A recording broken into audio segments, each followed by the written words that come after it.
Assalamualaikum warahmatullahi wabarakatuh. Tariq bin Ziyad, kisah Panglima Islam terkenal penakluk Spanyol.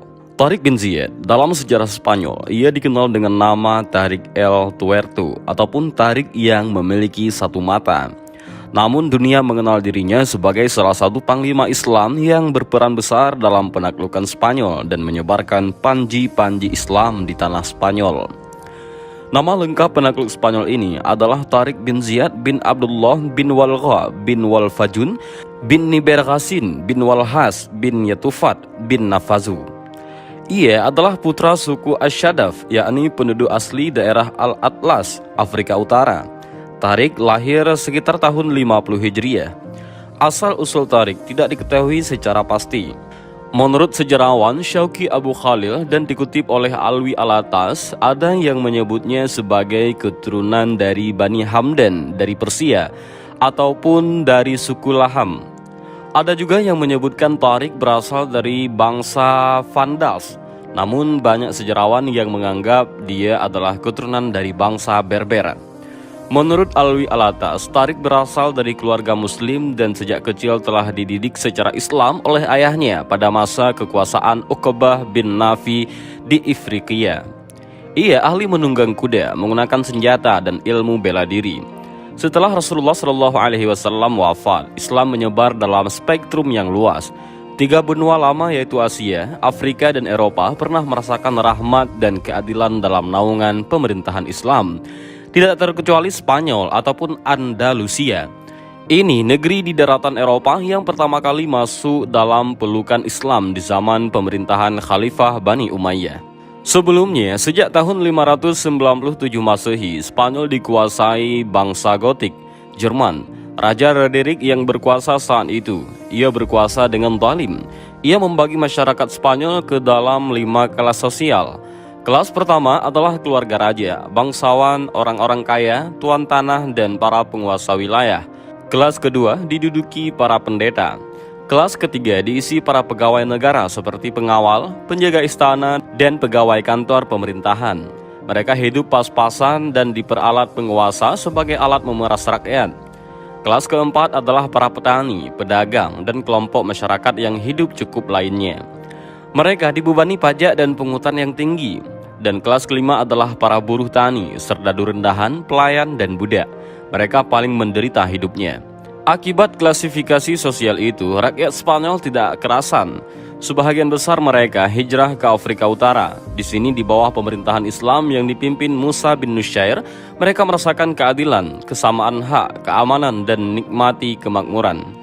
Para imigran Spanyol itu kebanyakan beragama Yahudi dan Kristen. Bahkan gubernur Ceuta bernama Julian dan putrinya Florinda yang dinodai Roderick ikut mengungsi.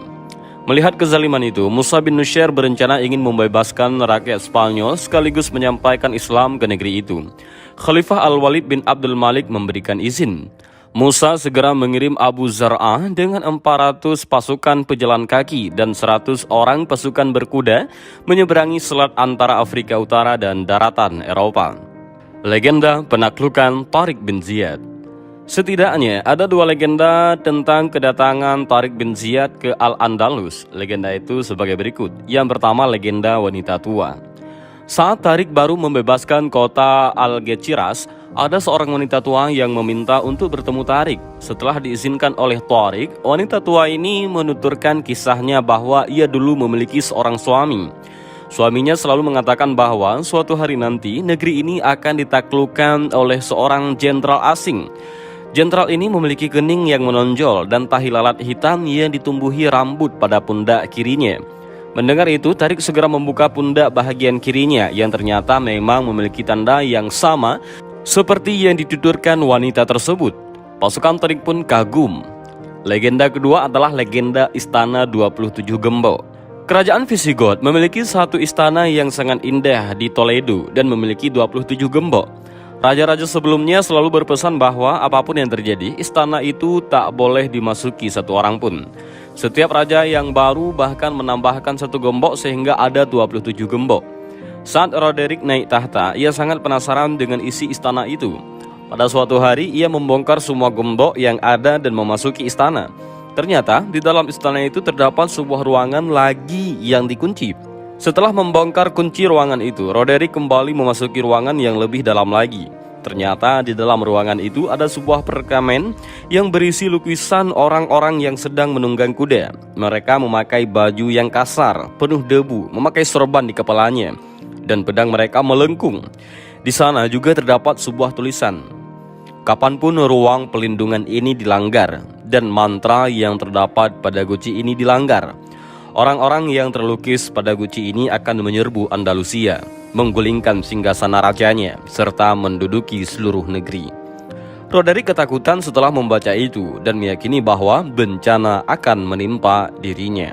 Ramadan 91 Hijriyah atau 2 April 710 Masehi, Abu Zar'ah meninggalkan Afrika Utara menggunakan 8 kapal di mana 4 buah adalah pemberian Gubernur Julian.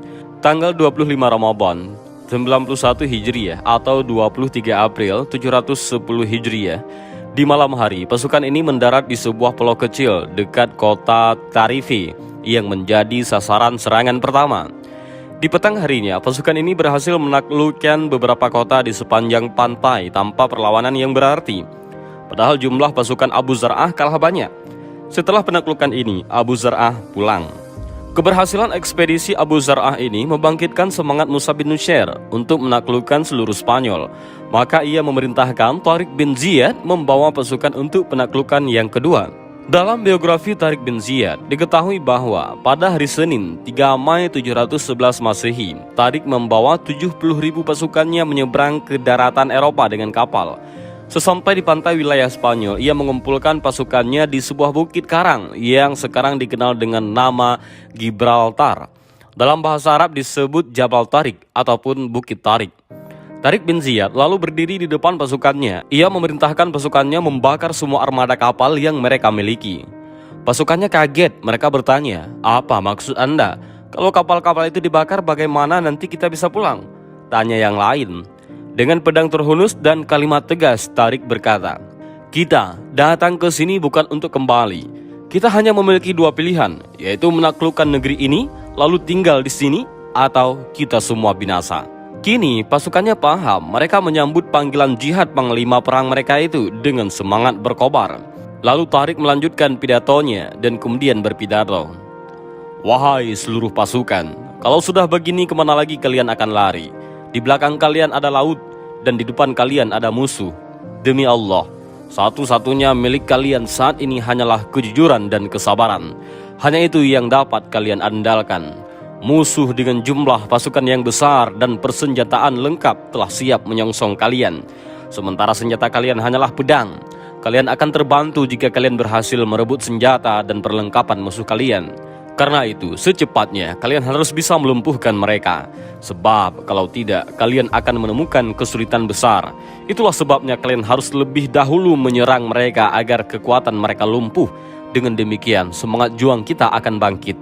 Musuh kalian itu sudah bertekad bulat untuk mempertahankan negeri mereka sampai titik darah penghabisan. Kenapa kita juga tidak bertekad bulat untuk menyerang mereka hingga mati syahid? Saya sama sekali tidak bermaksud menakut-nakuti kalian. Tetapi marilah kita galang rasa saling percaya di antara kita, dan kita galangkan keberanian yang merupakan salah satu modal utama perjuangan kita. Kita harus bahu-membahu. Sesungguhnya saya tahu kalian telah membulatkan tekad serta semangat sebagai pejuang-pejuang agama dan bangsa. Untuk itu, kelak kalian akan menikmati kesenangan hidup. Di samping itu, kalian juga memperoleh balasan pahala yang agung dari Allah. Hal itu karena kalian telah mau menegakkan kalimatnya dan membela agamanya. Percayalah, sesungguhnya Allah adalah penolong utama kalian. Dan sayalah orang pertama yang akan memenuhi suruhan ini di hadapan kalian. Saya akan hadapi sendiri Raja Roderick yang sombong itu. Mudah-mudahan saya bisa membunuhnya. Namun jika ada kesempatan, kalian boleh saja membunuhnya mendahului saya. Sebab dengan membunuh penguasa zalim itu, negeri ini akan mudah kita kuasai. Saya yakin para pasukannya akan ketakutan. Dengan demikian, negeri ini akan ada di bawah bendera Islam. Pertempuran Guadalete ataupun Syud Zunah.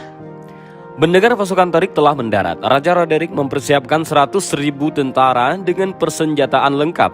Ia memimpin langsung pasukannya itu. Musa bin Nusayr mengirim bantuan kepada Tariq hanya dengan 5.000 orang. sehingga total pasukan Tharik hanya 12.000 orang. Pada hari Ahad 28 Ramadan 92 Hijriah atau 19 Juli 711 Masehi, kedua pasukan bertemu dan bertempur di sekitar sungai Guadalete.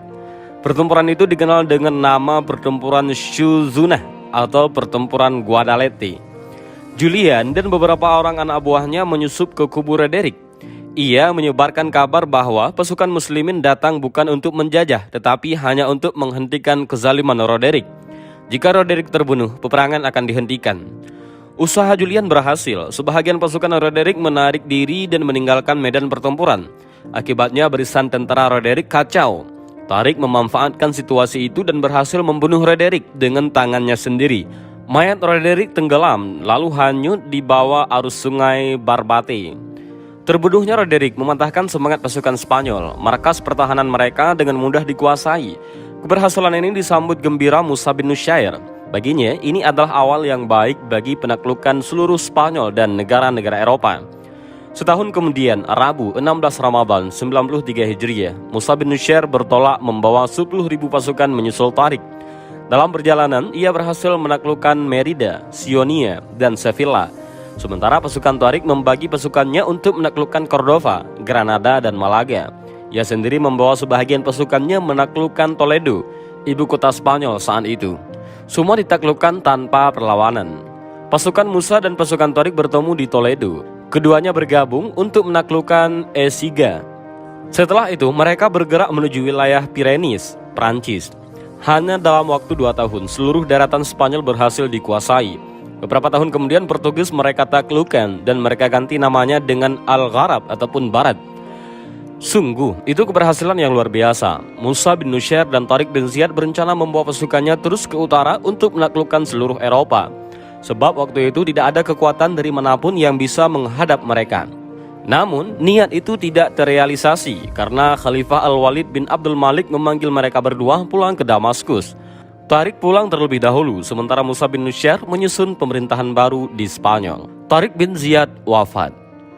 Setelah bertemu Khalifah, Tharik bin Ziyad ditakdirkan Allah Subhanahu wa Ta'ala tidak kembali ke Eropa. Ia sakit dan menghembuskan nafas terakhirnya di Damaskus, Suriah pada tahun 720 Masehi. Tidak diketahui banyak bagaimana akhir-akhir dari kehidupan Tharik bin Ziyad. Namun Tharik bin Ziyad telah menorehkan namanya di lembar sejarah sebagai putra asli Afrika Utara Muslim yang menaklukkan daratan Eropa. Dan itulah profil dan biografi Tharik bin Ziyad dan sejarah penaklukan Spanyol oleh pasukan Islam. Dan semoga informasi ini bisa bermanfaat bagi para pendengar semuanya. Demikian video singkat ini, mudah-mudahan ada manfaat bagi kita semua. Amin ya rabbal alamin. Allahu a'lam bishawab. Assalamualaikum warahmatullahi wabarakatuh.